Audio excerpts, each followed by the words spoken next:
No se asuste con lo que oiga a continuación. Es el eco del pasado cuando empezaron las emisiones de Radio Sefarad a finales de enero del 2004 y cuyos informativos semanales hemos reunido para revivir lo que entonces pasaba desde la perspectiva de nuestro tiempo.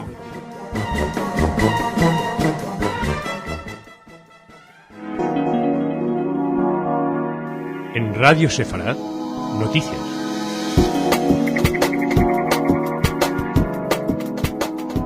Hoy se cumplen 13 años del brutal atentado a la AMIA en la Argentina. Con el recuerdo de las víctimas empezamos este informativo en el que hablaremos de otros temas. Hablaremos de algo insólito, y es que todos, o casi todos, están de acuerdo y contentos con un discurso que pronunció en la Casa Blanca el presidente norteamericano Bush. Hablaremos desde luego de esto. También hablaremos de que el antisemitismo está de moda en Europa. Hablaremos de devoluciones por parte de Alemania, petición de devoluciones por parte de Alemania, también devoluciones de piezas arqueológicas, y hablaremos además de la enseñanza del Holocausto. Empezamos hablando de aquello, de lo insólito. Empezamos en Oriente Medio. En un discurso pronunciado en la Casa Blanca, el presidente estadounidense George Bush convocó el lunes a una conferencia internacional para retomar las conversaciones de paz para Oriente Medio, a la vez que anunciaba un aumento de la ayuda económica para los palestinos. Miri Eisin, portavoz del primer ministro israelí Ehud Olmert, calificó el discurso de positivo y expresó que su gobierno da la bienvenida a la idea de la convocatoria de una conferencia internacional como plataforma de apoyo a los palestinos moderados y a los israelíes, a fin de alcanzar una solución de dos estados, esperando ver a naciones árabes moderadas como Arabia Saudí, Marruecos o Bahrein. Por su parte, el primer ministro palestino, Salam Fayyad, declaró en una entrevista a la agencia The Associated Press que recibía con agrado la sugerencia, especialmente ante el nuevo énfasis de Estados Unidos de lograr un proceso de paz significativo que ponga fin a la ocupación israelí y establezca un Estado palestino independiente. Bueno, de hecho, según el portavoz del primer ministro israelí, Eisin, en este momento es un momento positivo en el que se encuentran en los últimos meses, y es el que parece que todos quieren aprovechar para llegar a acuerdos, para que sea algo más que palabras. No fue anunciada la fecha ni el lugar de la conferencia, tampoco la agenda o los participantes. Según los funcionarios estadounidenses, se espera que los países árabes, incluso algunos que no tienen relaciones diplomáticas con Israel, asistan al encuentro. Bush también, según funcionarios palestinos, habría hablado el lunes con Mahmoud Abbas por teléfono durante 40 minutos para analizar los detalles de esa reunión. El encuentro, además, daría un espaldarazo internacional muy importante en estos momentos al presidente palestino Mahmoud Abbas. Todos contentos, como les decíamos. Reacciones al respecto: por ejemplo, la Liga Árabe calificó de positivo el discurso del presidente. El alto representante de la política exterior de la seguridad común de la Unión Europea, Javier Solana, Mr. Pesk, también celebró la propuesta de Bush, aseguró que dará un apoyo sustancial a todas partes en las negociaciones. Francia se mostró también favorable. Dijo, por ejemplo, la portavoz del Ministerio francés de Exteriores que hay que hacer gestos fuertes por parte de Israel y renunciar a la violencia por parte del conjunto de los palestinos. Bueno, muchas palabras, pero en principio casi todos contentos, porque los editorialistas israelíes recibieron la iniciativa con bastante escepticismo. No es de extrañar en una región donde ha habido tantos intentos de llegar a acuerdos y donde parece que en cualquier momento se va a llegar a acuerdos de paz, pues uno termina sospechando de las buenas intenciones, pero desde luego que, como decíamos al principio del programa, es insólito que todo el mundo se felicite por un discurso del presidente Bush. Por otra parte, la cuestión de presos que les adelantábamos ayer, ya se aprobó la lista de 256 prisioneros palestinos, 6 de ellos mujeres, que serán liberados esta semana en el gesto de buena voluntad hacia Abbas. En la oficina del primer ministro explicaron que el compromiso ministerial aprobó la liberación el 2 de julio y agregó que la identidad de los prisioneros sería difundida ayer por la noche, dando a los israelíes 48 horas para presentar objeciones legales. Todos los prisioneros serán en principio liberados el viernes. Bueno, volviendo al discurso de Bush, que ha despertado tanto entusiasmo, hay que decir que hay gente a la que no le ha gustado, jamás no estaba contento, puede que sea porque a ellos los criticó en el discurso, y el presidente sirio Bashar al-Assad, que por cierto juró ayer un nuevo mandato de 7 años, una ceremonia en la que reiteró su disposición a negociar con Israel, siempre que Israel se compromete a retirarse de los altos del Golán. Dijo que el discurso de Bush pues eran solamente palabras. Eso habría que aplicárselo a lo mejor a él cuando dice que está dispuesto a negociar la paz con Israel. El caso es que cambiamos de escenario. Vamos a hablarles del antisemitismo. Buenos tiempos para él en Europa. El antisemitismo está aumentando en Europa, según un informe de la Liga Antidifamación publicado ayer, en el que la mitad de los encuestados considera que los judíos son más leales a Israel que al país en el que viven, y un tercio cree que los judíos tienen demasiada influencia en los negocios y en la economía. El estudio, basado en encuestas realizadas en 6 países europeos, encontró que hay un incremento de la actitud negativa hacia la comunidad judía, desde una encuesta similar hecha en 2005. El director de la Liga, Abraham Foxman, dijo que a pesar de los esfuerzos de los gobiernos y de la Unión Europea para erradicar el antisemitismo, el estudio refleja la persistencia de los estereotipos antijudíos en los países en los que se realizó: Austria, Bélgica, Hungría, Países Bajos, Reino Unido y Suiza, a través de entrevistas realizadas a 500 personas en cada uno. Foxman explica que las actitudes perduran y que ayudan a iniciar incitar y legitimar actos antisemitas, incluyendo evidentemente la violencia contra los judíos. La encuesta fue realizada por la empresa Taylor Nelson Sofres entre el 29 de mayo y el 18 de junio y tiene un margen de error de 4,5 puntos porcentuales. De acuerdo con este estudio, casi el 50% de los encuestados explicaron que era probablemente verdad que los judíos son más leales a Israel que al país en el que viven, y comparado con el 38% que respondió lo mismo en el 2005, pues es bastante amplio el aumento. La percepción fue mayor en Austria y Bélgica, donde el 54% contestó en ese sentido. El 34% considera que los judíos tienen demasiada influencia en los negocios y en la economía, y esto es comparado con el 26,7% que había contestado lo mismo hace 2 años.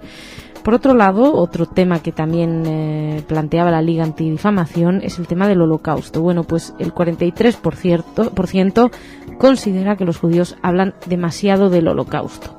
Bueno, pues para que este 43% no se equivoque, nosotros vamos a hablar a continuación del Holocausto, pero además vamos a entender un poquito mejor cómo se van construyendo esos sentimientos de antisemitismo. El diario español El País publicaba ayer que los hijos de los supervivientes del Holocausto han firmado en Israel una demanda conjunta contra el gobierno alemán en la que solicitan una compensación económica para financiar terapias psicológicas. El abogado director del Fondo Fisher y representante de los firmantes, Baruch Masor, explicó que esta segunda generación creció en familias donde faltó la alegría y que vivir bajo la sombra de la depresión, el dolor y el sentimiento de culpa de los padres ha generado entre ellos una tendencia hacia el dolor y la pérdida. La demanda exige a Alemania que financie durante 3 años sesiones quincenales de psicoterapia para entre 15.000 y 20.000 personas. Esto supondría para las arcas alemanas unos más de 7 millones de euros anuales. Pero claro, no se trata de un problema de dinero. También Masor quiso aclarar que cualquier ayuda económica que se reciba se va a destinar a la financiación de tratamientos mentales y que no va a ir a parar a los bolsillos de los afectados. Entre un 4% y un 5% de los 400.000 hijos de los supervivientes del Holocausto en Israel necesitan someterse a tratamiento psiquiátrico, y explicaba que hay miles de personas, de familias que fueron afectadas por el Holocausto, que son incapaces de trabajar, que viven con un miedo irracional y que sufren ataques de depresión, y alguien se tiene que hacer cargo de ellos. Hasta el momento no ha habido ningún tipo de respuesta por parte de responsables de exteriores del Ejecutivo alemán, y sin embargo Masor y los demandantes han dicho que no se van a rendir fácilmente y han declarado que esta demanda supone solo un primer paso para conseguir que Alemania acepte su responsabilidad con los hijos de los supervivientes. Si no consiguen un acuerdo, está planeado llevar el caso hasta los tribunales alemanes o internacionales. No se ha manifestado, les decíamos, el Ejecutivo alemán, pero a mí lo que más me ha llamado la atención de esta noticia no es la noticia en sí, el tema de las devoluciones, de la deuda que tienen los alemanes con los judíos, Europa en general con los judíos, es algo de lo que hemos hablado en muchas ocasiones, pero lo que realmente llama la atención es el foro del periódico donde hemos podido leer esta noticia. Esta noticia sale publicada en El País y acto seguido invitan a que la gente opine en el foro de Internet. Es curioso porque tanta imbecilidad y estulticia condensada en un mismo foro es difícil encontrarla, pero se puede encontrar una serie de comentarios antisemitas de un nivel francamente deleznable, gente supuestamente informada haciendo comentarios acerca obviamente del famoso genocidio palestino y un largo etcétera. Lo que más llama la atención es la cantidad de imbecilidades que se pueden decir. No vamos a destacar ninguna, simplemente destacamos el comentario de una de las personas, porque a veces encuentra algún tipo de persona que intenta poner cierto freno a la locura en estos foros, y un tal Kim escribía: gracias a El País por soltar de nuevo la jauría. ¿Qué tipo de debate esperaban? ¿O sinceramente creían que los lectores iban a estar interesados en discutir temas como si el trauma es hereditario o si 50 sesiones de terapia ayudan a eliminar los fantasmas de un exterminio? En fin, afortunadamente hay gente como Kim dentro de esos foros, pero me parece que hay gente que es demasiado ociosa y que no tiene otras cosas que hacer. Podrían ahorrárselo. Bueno, ¿cambiamos de tema? Bueno, no cambiamos de tema. Vamos a seguir hablando de lo mismo, siguiendo dándole la razón a la gente que opina que los judíos hablan del Holocausto. Vamos a hablar de maneras de evitar que se reproduzcan no solamente holocaustos, sino también la falta de conocimiento y la ceguera alrededor de ellos. Profesores españoles participarán en un seminario taller internacional organizado por la Escuela Internacional para el Estudio del Holocausto, que se impartirá en Jerusalén del 26 de agosto al 2 de septiembre. La recién creada Casa Sefarad de Israel intervino en la organización y en el proceso de selección de los profesores españoles que intervendrán en el seminario, que será impartido en español y cuyo programa incluye, entre otras actividades, encuentros con supervivientes del Holocausto. Con ello, Casa Sefarad Israel afirma su compromiso de difusión de la memoria del Holocausto en el ámbito educativo y reconoce el rigor intelectual y el prestigio internacional de Yad Vashem, con el que coopera activamente.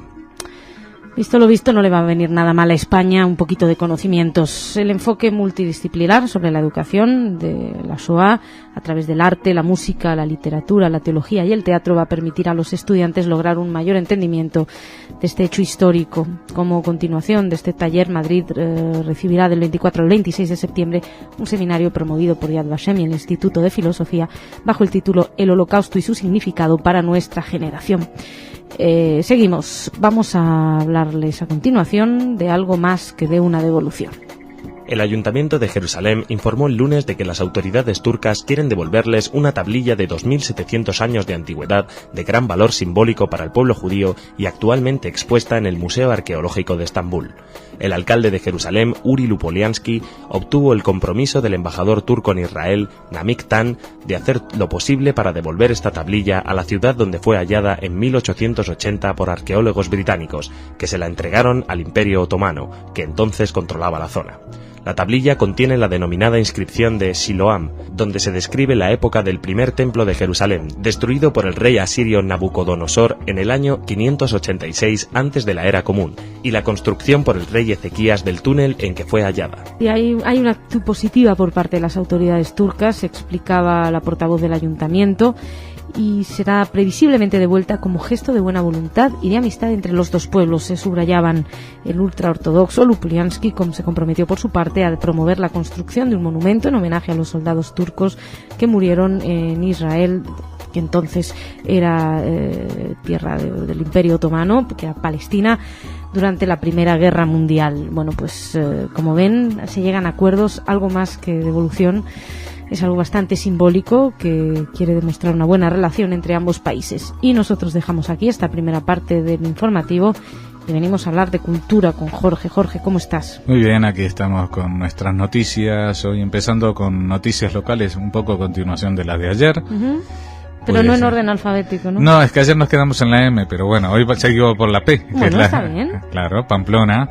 El día del 24 al 27 de julio, con un concierto el 25, habrá un cursillo de música sefaradí y música medieval en el pueblo de Obanos, en las afueras de Pamplona, y lo da Judith Cohen, la etnomusicóloga, y su hija Tamar Cohen Adams. Uh-huh. Luego, en Galicia, pues se están volviendo muy klezméricos, porque el 7 de julio había estado el grupo de klezmer Croque en el Festival Celta de Ortigueira, Festival Celta, o sea, bueno, existe una conexión, tú sabes que Galicia, de Polonia, sí, lleva ese nombre por el mismo nombre que lleva la Galicia española, por los galos, porque los galos, sí, o sea que sí que hubo algo celta en Polonia. Bueno, al grano, el próximo 25 de julio a las 21 horas actúa Croque en el Festival 2007. Croque, que es el nombre de Cracovia en yiddish, es un grupo formado en el 92, es un trío que ahora son 4, formado por Tomás Kukurba, Jerzy Bawol y Tomás Lato, con músicas del este de Europa, un poco jazzeras, pero bueno, muy buenas. Está bien, me ha gustado esto de un trío que son 4. Sí, porque eran trío, pero ahora se han reforzado con un percusionista en los 2 últimos años. Bueno, y ahora vamos a ir con avances. Tú sabes que el día 2 de septiembre ha sido declarado como Jornada Europea de la Cultura Judía. Esto ya funciona en la red de juderías desde hace 7 u 8 años, así que durante las próximas semanas os empezaremos a informar de las actividades que las distintas ciudades de la red de juderías organizan en torno a eso. Por ejemplo, en León, el viernes 31 de agosto van a tener una conferencia, la conferencia La Judería de Puente Castro, la judería de la ciudad de León. Puente Castro es un asentamiento que se ha encontrado en León. Los pobres leoneses no tienen mucha judería que mostrar, solamente tienen restos arqueológicos a nivel de suelo, no tienen edificaciones. Pero de todas maneras, el día 1 y 2 habrá una visita guiada de septiembre. Uf, ¿cuán largo me lo fiáis? Será una visita guiada por la judería urbana, y el día 2 actuará el grupo leonés Abend Music. En Toledo, como ha habido ahí una historia de cambio en el ayuntamiento, les ha pillado un poco atrás mano, y entonces han convocado un concurso y todavía no se sabe muy bien exactamente cuál va a ser el programa, pero se sabe que van a tener una actividad importante también para los mismos días. Y ahora pasamos a otra historia muy distinta, pero de la cual hablamos hace poco. ¿Te acuerdas que hablamos de que se había traducido un libro de texto de ruso, que habían hecho un libro de texto ruso sobre judaísmo? No sé si te acuerdas, si escuchas las noticias culturales tú, por lo menos. Por la cara que pongo no creo. Bueno, la Federación de Comunidades Judías de Rusia han anunciado que van a emprender un proyecto de 5 años para traducir 50 libros de texto religiosos al ruso. Sí, me acabo de acordarme. Bueno, sí. Había uno, y ahora este es un proyecto mucho más ambicioso, son 50 libros, y también va de la mano de los hasidistas de Chabad. Y por último, por hoy, para reservarme algo para mañana, que no sé si habrá más noticias, pues en fotos. Siempre hay noticias. Sí, pero las de cultura no van al ritmo normal.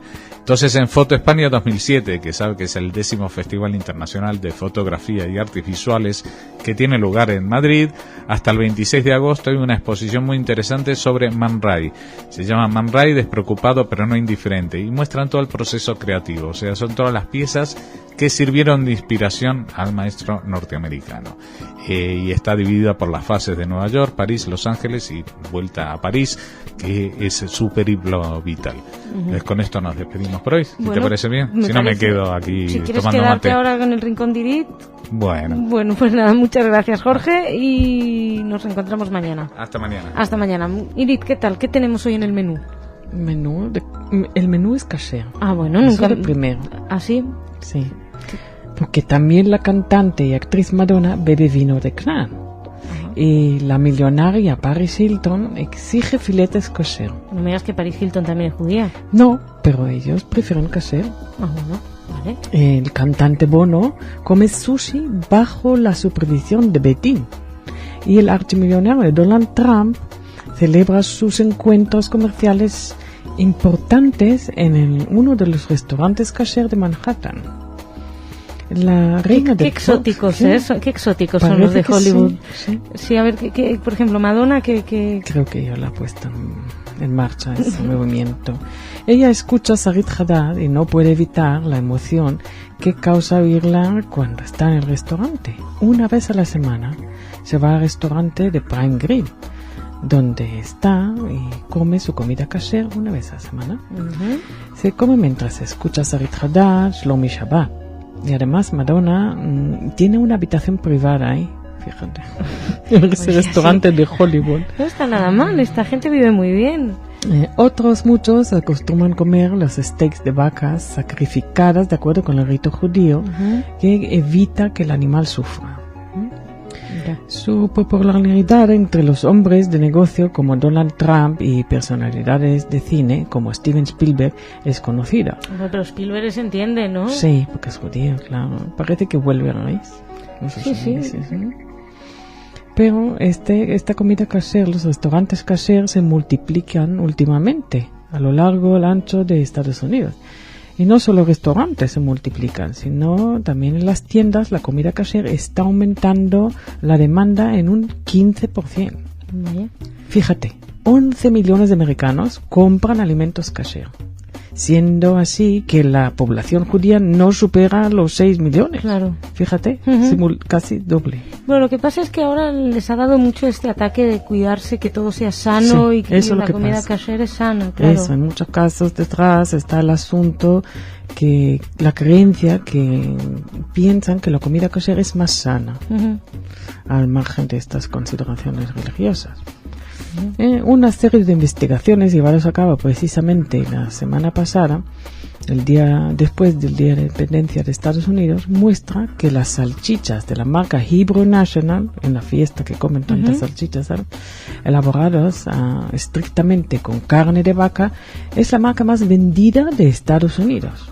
No solo entre la población judía, sino también entre los ciudadanos cristianos y musulmanes. Hay incluso grupos cristianos que han decidido comer solo de acuerdo con el espíritu de la Biblia. David Deutsch, el editor de la revista satírica judía Yeb, dice que cada vez que va a un restaurante kosher se encuentra con cada vez más gente no judía. Bueno, y eso ahora solamente falta que descubran que además adelgaza, y entonces eso no lo creo. Y entonces ya solamente comen comida kasher. Irit, muchísimas gracias. Gracias a ti. Te vas a comer kasher ahora. Muchas gracias a ustedes por su atención. Mañana más.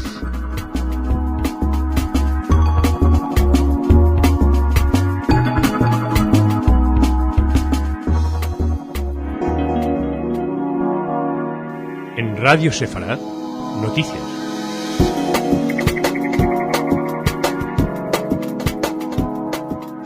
Bienvenidos a nuestro espacio informativo en el que les hablaremos de más dolores de cabeza para el primer ministro israelí. También hablaremos de Abbas, que quiere adelantar las elecciones, de videojuegos iraníes para matar israelíes y estadounidenses, de la AMIA, por supuesto. Ayer se conmemoró el 13º aniversario del atentado, y también de un cementerio vandalizado en la República Checa. En nuestra sección cultural nos hablarán de circos entre judíos y árabes, de frases de Woody Allen y de un escándalo mayúsculo por culpa de Harry Potter. Empezamos en Israel. Misha Lindenstrauss, supervisor del Estado israelí, presentó ayer un duro informe en el que acusa al primer ministro israelí Ehud Olmert y a los entonces ministros de Defensa Amir Peretz y jefe del Estado Mayor Dan Halutz de haber fracasado de forma dramática en la gestión de la guerra el año pasado contra Hezbollah. En el documento, que critica la mala protección ofrecida a los civiles israelíes próximos a la zona del conflicto, salen malparados el gobierno, el ejército, los bomberos y el sistema de salud. Según el estudio de 582 páginas, los 3 funcionarios y el comandante de la retaguardia, Isaac Gerson, fallaron estrepitosamente en el proceso de toma de decisiones, evaluación y estimación de su manejo del frente interno. No se libra nadie en este informe, según el cual los líderes estatales invirtieron la mayoría de sus esfuerzos en combatir en el Líbano en vez de manejar la retaguardia, que sufrió grandes daños desde los primeros días de la guerra. Según Lindenstrauss, estos severos fallos erosionaron la capacidad de la retaguardia para salvaguardar a la población civil durante una guerra. Y en vísperas de la guerra, explica, el gobierno ya había recibido evaluaciones de los organismos profesionales según los cuales era más que posible que la retaguardia sufriera. Incluso se llegaba a mencionar antes de la guerra la amplitud del daño que podían causar. El gobierno, sin embargo, no habría evaluado la situación hasta el 30 de julio de 2006, es decir, 21 días después de que se iniciara la guerra y a solo 13 días del final. Así lo expresa el estudio que ha hecho Misha Lindenstrauss. Si recuerdan, hace ya 3 meses, Olmert, Peretz y Halutz ya se les dio un muy serio tirón de orejas con el informe Vinograd, que presentó solamente su primera parte del informe. De hecho, Halutz tuvo que dimitir. Amir Peretz ya no está, y se espera todavía la segunda parte, el informe final Vinograd, que por cierto ayer pudimos saber que se postergaría la presentación hasta el año que viene. Unas 2.000 personas ya en su momento se manifestaron en Tel Aviv para pedir dimisiones. Incluso en su momento la ministra de Asuntos Exteriores, Tzipi Livni, pidió a Olmert que renunciara. En este caso no ha sido lo mismo. Seguiremos pendientes, seguiremos al tanto de ver qué sucede. Habrá reacciones. El descontento de la sociedad israelí, de todos modos, no es ninguna novedad. Nosotros vamos a seguir, vamos a hablar de otro que también tiene que lidiar con problemas internos, que es Mahmoud Abbas. El presidente palestino Mahmoud Abbas manifestó ayer su apoyo a la convocatoria de elecciones anticipadas en los territorios, agravando aún más las tensiones con Hamás. Abbas no precisó cuándo podrán celebrarse los comicios ni cómo se organizarán en la Franja de Gaza, controlada por Hamás. El presidente hizo el anuncio poco antes de la celebración de un encuentro del máximo órgano ejecutivo de la Organización para la Liberación de Palestina, controlado por el partido Al-Fatah, que es precisamente quien se espera que pida elecciones anticipadas como modo de resolver esta lucha de poder entre Fatah y Hamás. Abbas hizo también las declaraciones en una rueda de prensa junto al Mr. PES, junto al representante de Política Exterior y Seguridad Común de la Unión Europea, Javier Solana, quien manifestó su apoyo al dirigente palestino. La verdad es que Mahmoud Abbas está recibiendo apoyos por parte de todos los organismos internacionales, la Unión Europea, el Cuarteto, los Estados Unidos, Israel mismo, que ya liberaba con la liberación de los presos, las amnistías a algunos perseguidos, incluso los grupos terroristas cercanos a Fatah, como ya les decíamos aquí, habrían depuesto las armas para intentar evitar meter en líos a Abbas, con lo cual esperemos que pueda utilizar todos estos apoyos para construir y no para destruir. Por su parte, las autoridades de Hamás rechazaron al gobierno nombrado por Abbas en su momento y ayer dijeron que el Consejo Central no tiene autoridad alguna para llamar a elecciones anticipadas porque según ellos significaría un nuevo golpe a la democracia palestina y la recomendación del Consejo es ilegal. Puede ser que este enfrentamiento dé más de sí, ya que si ahora convocan elecciones, Hamás lo va a tomar como un golpe de Estado y seguramente saldrá a la calle más de lo que ya lo ha hecho. Nosotros ahora nos vamos a viajar a Irán de nuevas maneras de propaganda contra Israel, contra los Estados Unidos.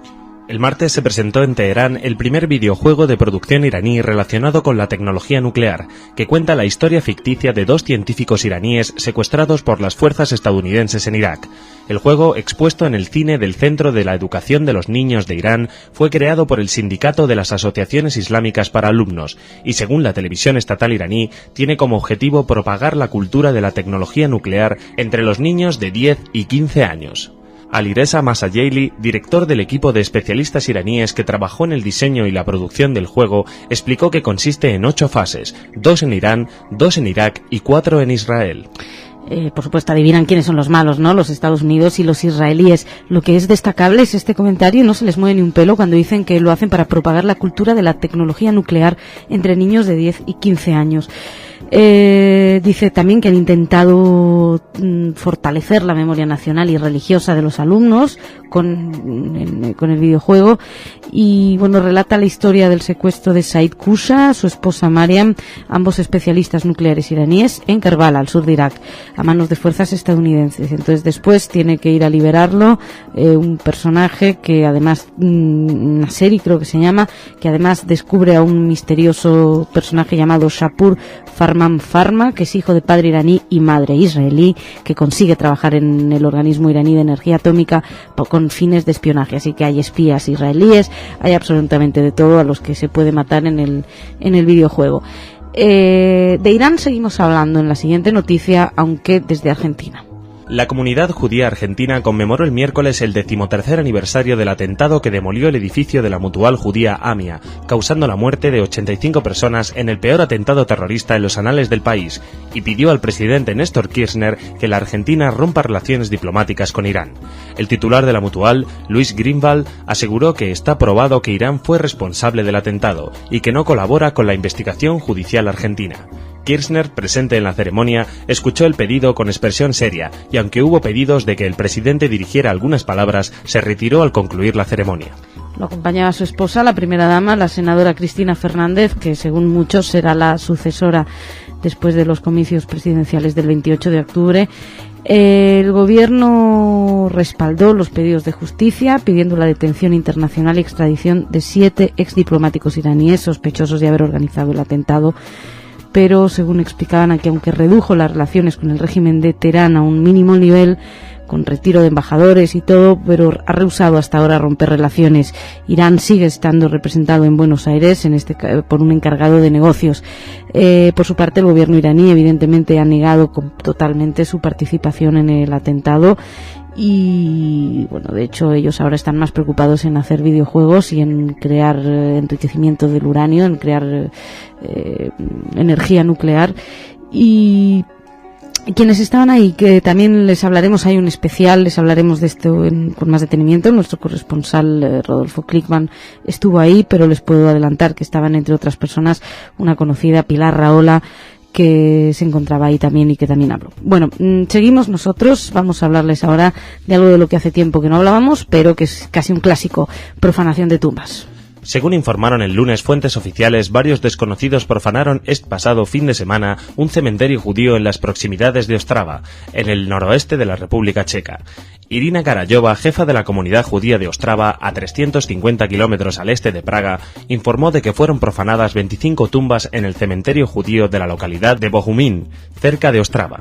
El cementerio del siglo XIX ya no admite nuevos enterramientos y fue abierto al público el pasado 1 de julio tras una serie de remodelaciones. Antes de la Segunda Guerra Mundial vivían en Bohumín unos 400 judíos, de los cuales sobrevivieron 11 a la Shoah. El caso es que aparecieron varias sepulturas rotas y, bueno, pues lo de siempre, ¿qué más se puede decir? Y hasta aquí por hoy con esta primera parte del informativo. Venimos a hablar de cultura, de noticias más jugosas, más estimulantes con Jorge. ¿Qué tal? Muy bien, aquí con algo realmente estimulante, como lo puede ser Woody Allen y sus palabrejas, sus frases. Un periodista barcelonés, Víctor Fernández, ha recogido en un libro las frases más célebres del pensamiento de este cineasta neoyorquino y las ha extraído de sus películas, de sus artículos, las entrevistas, los cuentos, etcétera, desde aquella famosa de que todos hemos pensado alguna vez que si escuchamos a Wagner tenemos la tentación de invadir Polonia.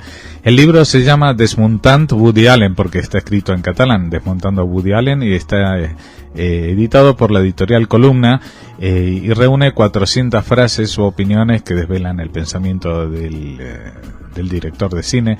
Y dice Fernández que ni siquiera en Estados Unidos existe un libro similar con frases conocidas de Woody Allen. Sí que las hay de los hermanos Marx y muchas de las frases de George Bush, pero... Es curioso, porque yo sí tengo un libro con frases de Woody Allen sacadas de sus películas. Pues mira, cuéntaselo a Fernández. Lo voy a escribir a Fernández para decirle que yo tengo uno. Bueno, dice que cuando convenció a las personas para hacer el libro, lo hizo en un tiempo récord y se pasaba las noches viendo y reviendo las películas, especialmente sus clásicos como Annie Hall, Manhattan, Zelig, etcétera, y dice, pero la que más chicha tenía era todo lo demás. Dice cada uno de sus pensamientos, cada uno de sus diálogos está más pasado de rosca. Y de la película, de todo lo demás. Sí, todo lo demás.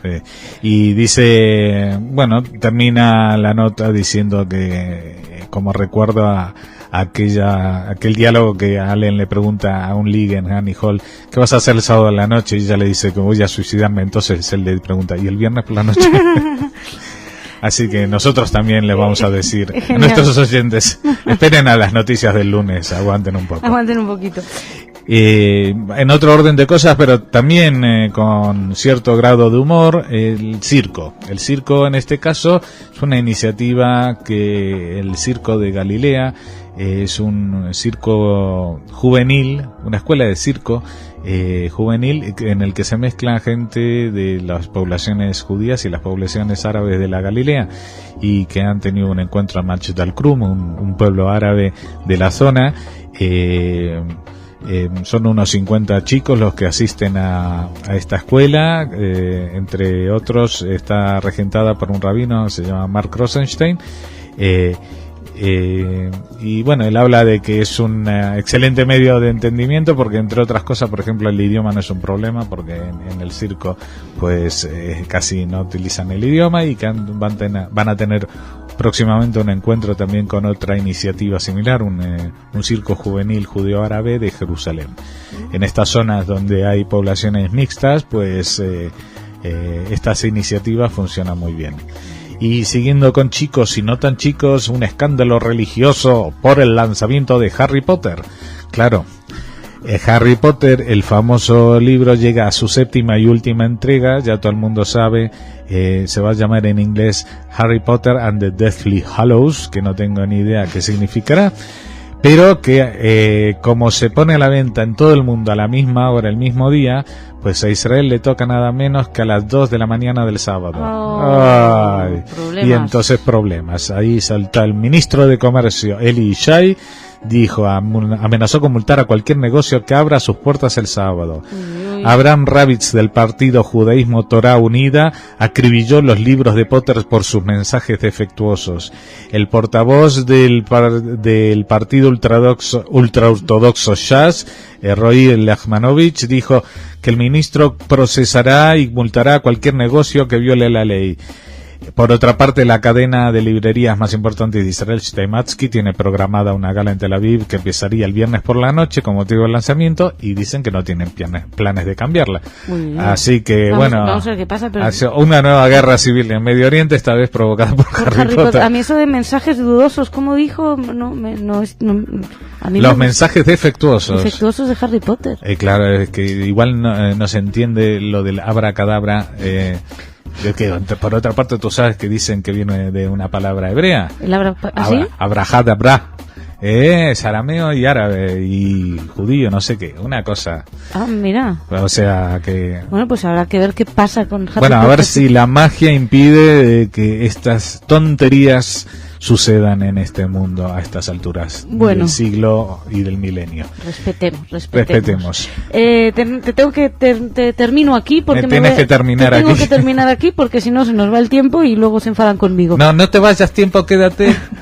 Gracias, Jorge. Hasta luego. Hasta luego, me vengo al rincón de Irit. Irit, ¿cómo estás? Bien. Cuéntame, ¿de qué nos hablas? Algo que nos han encontrado que es bastante sorprendente. ¿Y es? Excavando y tratando de salvar cosas, están llevando a cabo en Israel por parte de la Autoridad de Antigüedades en el barrio de Shafat de Jerusalén para instalar infraestructura de vías de ferrocarril. Ajá. Y han sido halladas las ruinas de un asentamiento judío posterior a la destrucción del templo. Las excavaciones dirigidas por la compañía Moriah, en representación municipal de Jerusalén, dejó al descubierto una franja de 400 metros de largo correspondiente al asentamiento, donde puede apreciarse una red de calles, pasajes, edificios residenciales y edificios públicos, baños rituales y otras una ciudad cosas. entera se han encontrado. Qué impresionante. Y también parece que son gente que eran a nivel de vida alto. Bueno. O sea, no cualquier asentamiento han encontrado. La jet set. Exactamente. Está ubicado al este de la vieja ruta romana que iba de Jerusalén a Shem o Nablus. Se trata de un asentamiento judío más grande de este periodo descubierto en las cercanías de Jerusalén. Hasta ahora, fíjate. Basados en las evidencias arqueológicas, parece ser que sus residentes pertenecían a las clases acomodadas de Jerusalén, por eso se quedaron ahí. La directora de las excavaciones, Rachel Barnatán, informó que se descubrieron numerosas vasijas de piedras que, de acuerdo con la tradición judía del periodo del Segundo Templo, tenían que ser vasijas que no admitían impurezas, por estar destinadas a los rituales. También fue hallado un cúmulo de monedas, entre las que figura una muy extraña de oro, que tiene parecido con el emperador Trajano.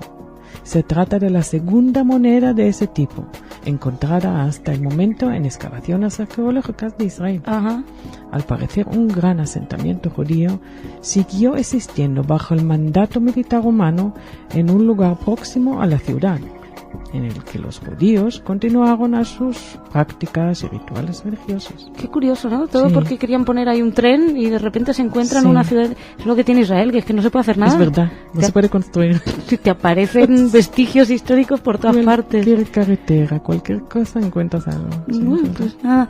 Irit, muchísimas gracias. que tengas unas felices vacaciones. Gracias. Nos reencontramos dentro de un mes o así Sí. aproximadamente. Pásalo bien, ya nos lo contarás. Seguro Sí. que nos traerás infinidades de Muchas anécdotas noticias, sí. y noticias que nada, que lo pases muy bien. Aquí seguiremos algunos trabajando. Señoras, señores, muchas gracias por su atención. Nos reencontramos mañana con más noticias.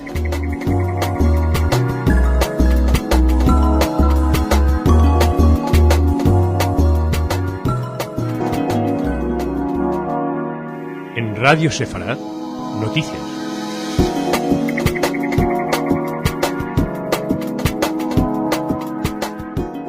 Bienvenidos a nuestro espacio informativo en el que vamos a hablar mucho y mucho, de verdad, de las relaciones entre España e Israel, desde relaciones buenas y relaciones no tan buenas. También vamos a hablar de una ley polémica sobre el matrimonio civil en Israel y nos asomaremos al exterior, echaremos un vistazo a lo que sucede en Darfur. A nivel cultural, Jorge nos hablará, entre otras cosas, de Daniel Barenboim. Empezamos en España. El presidente del gobierno español, José Luis Rodríguez Zapatero, recibió ayer, por primera vez, a Tony Blair en su condición de enviado especial del Cuarteto para Oriente Medio, cargo al que accedió tras presentar su dimisión como primer ministro británico el pasado 27 de junio. Zapatero mantuvo una reunión con Blair en el Palacio de la Moncloa para evaluar la situación del conflicto entre Israel y los palestinos y la crisis abierta entre las dos principales organizaciones palestinas, Hamás y Fatah. El ex primer ministro del Reino Unido se reunió antes con el ministro español de Asuntos Exteriores, Miguel Ángel Moratinos, para intercambiar también impresiones sobre el futuro de la región. Esta visita de Blair era previa al encuentro que mantuvieron ayer en Lisboa los miembros del cuarteto, que son Estados Unidos, Rusia, la Unión Europea y la ONU. Al cierre de esta edición todavía estaban en esa reunión. Esta cita es la primera en la que va a estar presente Blair. Asisten también, por todo lo alto, asiste la secretaria estadounidense Condoleezza Rice, el alto representante de la Unión Europea Javier Solana, el jefe de la diplomacia rusa Sergei Lavrov, también el secretario general de la ONU Ban Ki-moon.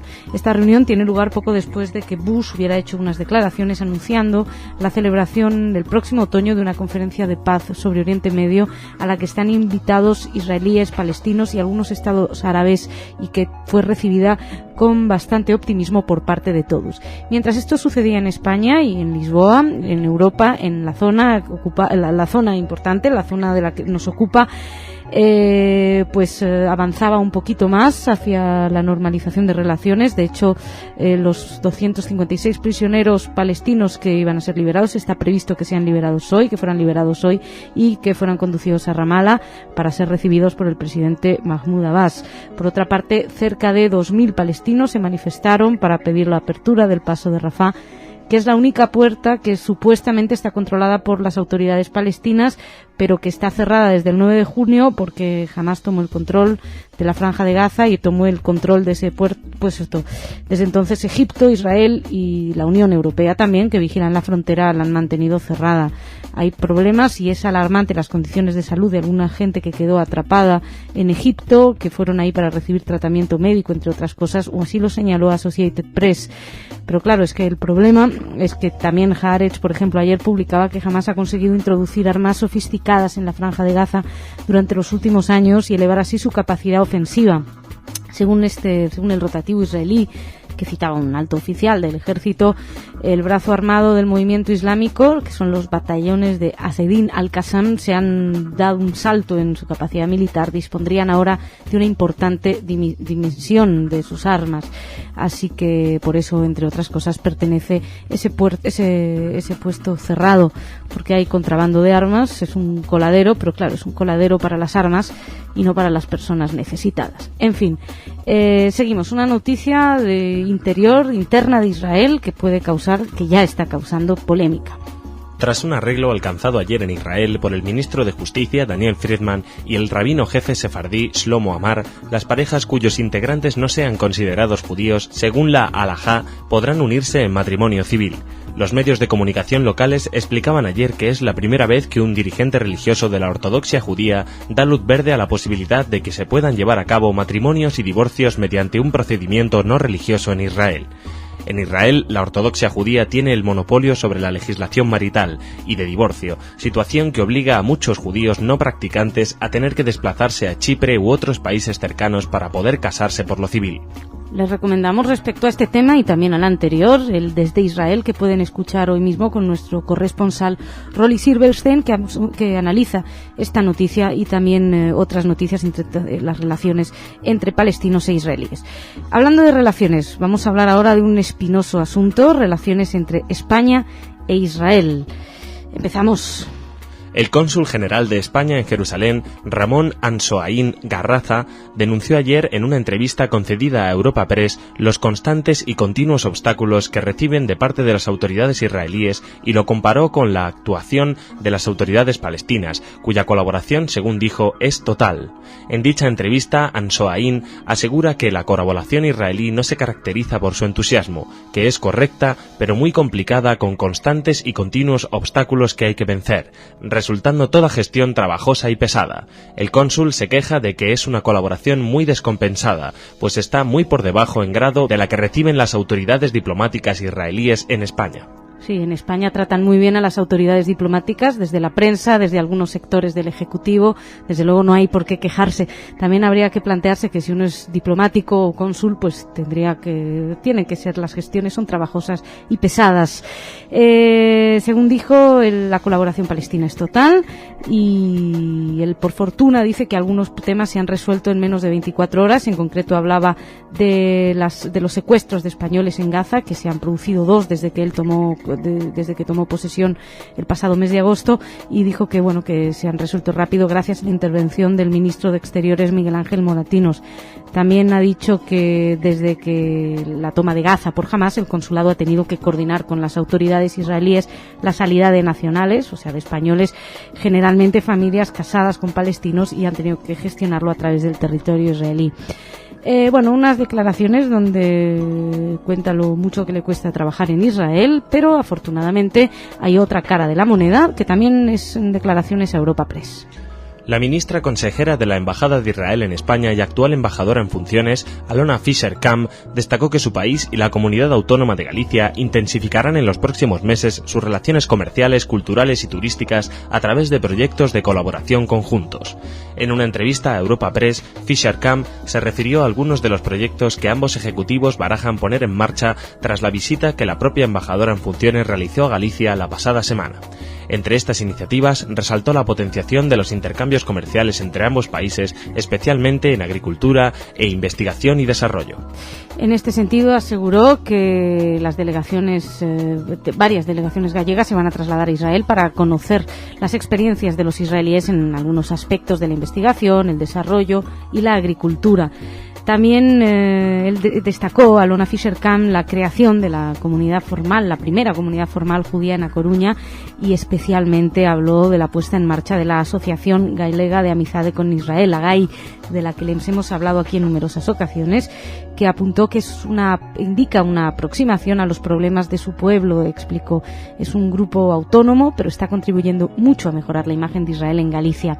Nosotros ya saben que hemos hablado con Pedro Gómez Valadés en algunas ocasiones, que es presidente de la asociación y militante del BNG, del bloque, que ha tenido muchos problemas con el bloque por ser abiertamente un amigo del pueblo judío, del pueblo israelí, y por eso dijo Alona Fischer-Kamm que le dolieron personalmente las críticas que recibió por parte del BNG. En fin, seguimos, vamos a echar un vistazo al exterior, vamos a terminar esta semana con una noticia que traiga un poquito de optimismo, en este caso en Darfur. Investigadores de la Universidad de Boston descubrieron un lago subterráneo en Darfur, recurso natural extremadamente valioso para la castigada y árida región sudanesa, inmersa en un sangriento conflicto. Según el geólogo de la Universidad de Boston, Farouk El-Baz, director de la investigación, gran parte de los disturbios y el sufrimiento en Darfur se debe a la escasez de agua. El-Baz explicó que en la región hubo 2 periodos largos de sequía durante los últimos 20 años, cada una con una duración de unos 7 años, lo que agravó las tensiones entre las tribus étnicas africanas y los nómadas árabes de Darfur. El geólogo hizo estas declaraciones en la página internet de National Geographic, y ahora mismo los investigadores están viendo dónde hacer la perforación. Al parecer el agua daría como para unos 1000 pozos. Desde luego que puede ayudar bastante a la región, Y el gobierno de Egipto ya se ha comprometido a perforar los primeros 20 pozos. La misión de la Organización de Naciones Unidas en Sudán también podría excavar varios más para que puedan ser utilizados por la fuerza de paz que se pretende desplegar en la región. Mientras tanto, a nivel político, Ban Ki-moon y el máximo responsable de la Unión Africana van a promover una nueva ronda de conversaciones de alto nivel sobre el proceso de paz en la región, que va a tener lugar a finales de agosto y que veremos si es algo más que palabras, si se toman decisiones. Les recuerdo que el conflicto hasta ahora, las cifras más o menos varían, pero las oficiales aproximadamente hablan de más de 200.000 muertos y la huida de 2 millones de personas. Nosotros dejamos aquí esta primera parte del informativo y vámonos a hablar con Jorge. Jorge, ¿qué tal? Muy bien, tengo algunas noticias interesantes, algunas que un poco se mezclan con lo que habéis hablado, pero también tienen que ver con cultura, por eso las traigo. Uh-huh. Mira, hace un par de días estuvo con motivo del acto de la AMIA, estuvo la directora de Casa Sefarad de Israel, Ana Salomón, en Buenos Aires. Y durante esos días firmó un convenio de adhesión al Consejo Institucional de Casa Sefarad de Israel con el Congreso Judío Latinoamericano. Y entonces la primera actividad conjunta que se va a realizar, de muchas que están programadas, es un encuentro de intelectuales judíos iberoamericanos que van a venir a Madrid a finales de este año. O sea que ya para finales de este año tendremos unas cuantas entrevistas aquí en directo, no por teléfono. Ya te estás frotando las manos, ¿eh? Exacto. Así lo aseguró el director del Congreso Judío Latinoamericano, Claudio Eppelman, quien explicó que esta iniciativa será el punto de partida de numerosos proyectos entre ambas instituciones que tendrán como fin el intercambio cultural y religioso de las comunidades judías en el mundo. Bueno, y Ana Salomón presentó a Casa Sefarad de Israel como una institución que nace con el objetivo de rescatar el legado sefardí como parte de nuestra propia esencia, de nuestro legado de España. Bueno, más declaraciones sobre lo mismo, pero lo importante es que la Casa Sefarad de Israel, aparte de hacer algunos actos puntuales que aparecen y que la gente los conoce, pues por detrás está desarrollando también una labor importante. Que a largo plazo siempre es más... Sí, y que va a sentar las bases de un futuro desarrollo, esperemos. Y vamos a cosas un poco más superficiales en el sentido de que sí, que son actos puntuales, como el segundo festival Frigiliana Tres Culturas. ¿Cómo? Segundo festival Frigiliana, que es una localidad en Málaga, no es un apelativo, nada. Tres Culturas, que como suele ser habitual, pues combinan las herencias judías y cristianas y musulmanas. En este caso, la parte judía está representada en este festival que va a estar del 22 al 25 de agosto por las canciones judeo-catalanas de Rosa Zaragoza. Aparte, esta vez están un poco más centrados en el tema del pueblo saharaui y por lo tanto han invitado a Marim Hassan, que es una cantante muy famosa de la comunidad saharaui. Bueno, también habrá muestras gastronómicas, etcétera, y habrá alguna que otra charla, entre otras, una de mi amigo Luis Delgado, que es especialista y compositor de música andalusí, y también de Matilde Gili Barnatán, de Luz de Sefarad, sobre cultura sefardí. Muy bien, más. Sí, algo más. Yo he dicho que ibas a hablar de Barenboim, me vas a hacer quedar mal. Sí, no, voy a hablar de Barenboim. El 3 de agosto empieza la gira de la orquesta West Eastern Divan, dirigida por Daniel Barenboim. Esta es una orquesta concebida en 1999 por el israelí Daniel Barenboim y el palestino Eduard Said, que no es solamente un proyecto musical, sino también un foro para el diálogo y la reflexión sobre el problema palestino-israelí. Es una orquesta compuesta por integrantes de todas las etnias y empiezan su periplo en el Teatro Cervantes de Málaga, y una gira que luego los va a llevar por Madrid, Lisboa y Berlín, con piezas de Beethoven, Schoenberg y Tchaikovsky. Así que Barenboim preparado en la línea de salida. Y una última noticia que tiene que ver también con otro nombre conocido, que es Steven Spielberg, el Steven Spielberg Jewish Film Archive, el archivo de cine judío de Steven Spielberg, que está localizado en la Universidad Hebrea de Jerusalén.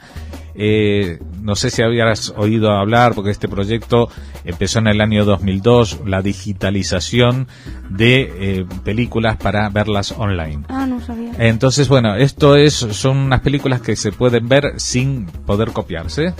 Y tienen ha culminado esta digitalización. Son 400 películas de un archivo que incluye, por ejemplo, una película del año 26 rodada sobre una ceremonia en Palestina por alguien de Túnez que la escondió durante toda la Segunda Guerra Mundial. Otra, Flight to Freedom del 49, es una documentación sobre el transporte de los judíos yemenitas en masa a Israel en el año 49. Incluye incluso rodaje de escenas de los yemenitas antes de subir al avión, o sea, cómo vivían en Yemen. Qué bonito debe ser algo esto. impresionante. ¿Dónde se puede ver? Pues ahora te digo, www.spielbergfilmarchive, y ahora lo deletreo.org.il, y después pone /kv/index HTML. Yo me imagino que con llegar a la primera dirección ya te... Spielberg Film Archive, ya. Spielbergfilmarchive.org.il. Y ahí seguramente... debe ser... suena apasionante lo que hay. Sí, incluso te digo, alguna otra película que es interesante es El precio de la paz del 67, que incluye escenas de la Guerra de los 6 días que no se han visto en los telediarios ni nada. Y bueno, es un archivo accesible para todo el mundo, no es como esas bibliotecas que hay que sacarse documentos y presentar papeles de investigador hasta que puedes ver algo. Aquí lo puedes ver desde tu ordenador, desde tu casa, y con una buena conexión a internet es suficiente. Bueno, pues está muy bien. No hay más noticias, es que como no tenemos el rincón de Irit, es que con este calor se nos ha ido de vacaciones. Ay, Irit, donde estés, allí donde estés, estaremos con tu recuerdo de Tupina en estas vacaciones. Exacto. Pues en ese caso, Shabbat Shalom. Shabbat Shalom. Que tengas un buen fin de semana. Muchas gracias. Eso, descansar. Señoras, señores, Shabbat Shalom. Que tengan un buen fin de semana. Nos reencontramos el lunes.